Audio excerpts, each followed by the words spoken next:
Okay, we're going to go through the process of transferring footage from your flip video camera to your computer ready for editing. Now I have already plugged my camera in and you can see it's come up there on my desktop as a hard drive, and I'm going to put my footage into here. That's where I'm going to transfer it to, this store part of my computer. If I double click on that to open it up. Now I like working in this column view. If you click on that button there, it puts you in column view. You may prefer other views, but I like column view. I find it easy to get around that way. So I want to transfer it to a folder in here, in this case basic video production, because that's the class I'm doing, and I'm in Mr. Nicholls' class, crazily enough. When I select that folder, that's why I like column view, because I click once and it takes me to the next level. And I'm going to create a folder in here, and that's where my footage is going to go. So I'm going to go File, New Folder, and the instructions tell me to name it in a very specific way. 09, actually, oops, wrong year. 10, because it's 2010. Basic video production, core skills, Prac1, and then my name. I might go an initial just in case there's two of me. So my naming that I'm using here is the year, the class, the CS stands for core skills because that's the lot of pracs that we're doing, and this is Prac1 and my name. So that way if someone else comes along and is doing the same activity on this computer, it'll be very easy to find your work, their work, and for things not to get confused. So I've created that folder. There it is there, that's where my footage is going to go. I can close that for now. So if you're at all confused about where things are going and where things are coming from, it's really important just to backtrack and double check. Okay, I'm now going to transfer footage from my flip video camera. If I open up flip video, and those of you who have used digital cameras before, you may recognize this folder here, DCIM. That's where the footage is living. I'll click on that again, and there are my video files in there. You may want to identify your footage. If you're the first person who did Prac1, obviously the first 5 would be yours, but you may be the second or third or fourth, so you might need to browse through just to remind yourself which numbers you shot. When I click on this file, it brings up this nice little preview here, and you can see that play symbol. Let's really have a quick watch. This is Andrew, shot 1.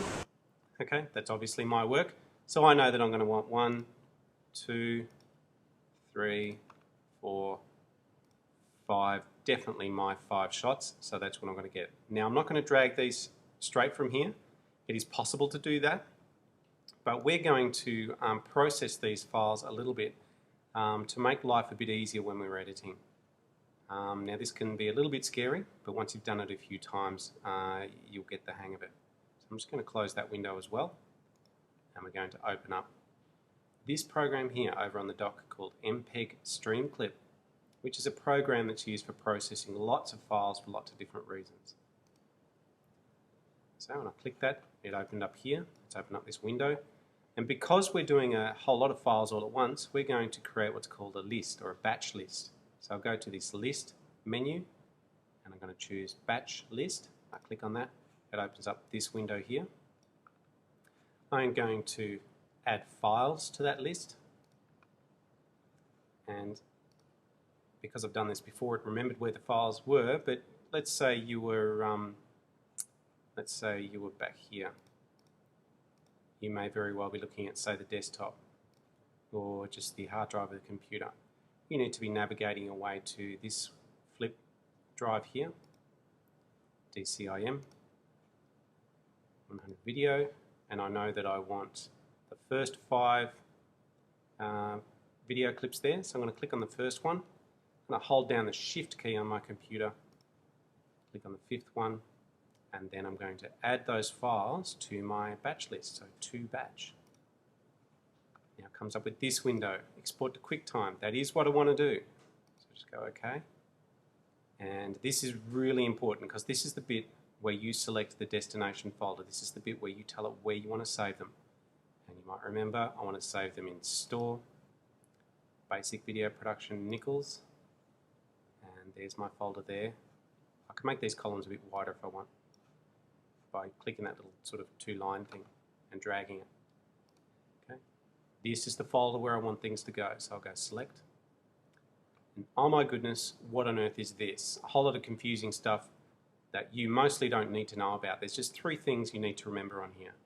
First of all, this bit at the top here, motion JPEG, just that compression setting, just click on that, and you're going to have to kind of move your mouse towards the top. See that arrow there? That means there's more above it. So kind of scroll it up, and you're looking for Apple DV PAL.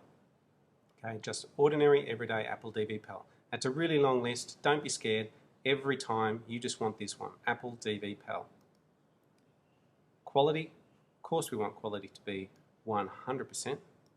The third thing is this frame rate. This is a frame rate, and we're going to go with the frame rate of 25 frames per second.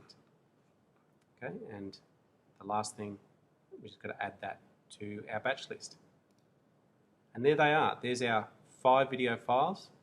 It's going to export to QuickTime to this destination, and the status is waiting. As soon as we hit go, that will start processing those files. We'll come back in a moment when that's done. Okay, and it's just about finished my 5th file. There it is. It's finished encoding that. My batch list tells me that job is completed, so I can close that. I can also close MPEG Stream Clip. I'm finished with that footage. I can grab my flip video and eject it. I can eject that by dragging it down here. Okay, it used to be that trash symbol. If I grab that and hover over, it'll turn into eject. There's a few different ways to eject, but that's one of them. Okay, having done that, I can now disconnect my camera and pass it on to the next person so they can start capturing. Just want to show you that the footage has gone where it's supposed to have. If I go to Store, let's make this a bit wider. Basic Video Production Nicholls. That's my one there. And there they are, my 5 video files. If you've got a keen eye, you may have noticed that it used to say MP4 back on the camera. Now it says MOV. That's because a conversion has taken place. We've converted it so that it's very easy for us to edit. You can edit with the file straight off the camera, but there's a few extra complications that come with that. So that's a little bit of an annoying thing to have to do, but it will make life a lot easier down the track. If you're at all unsure about what to do, just go back through this tutorial nice and slow. It'll take you through the steps for transferring your footage. Ready for editing. Good luck.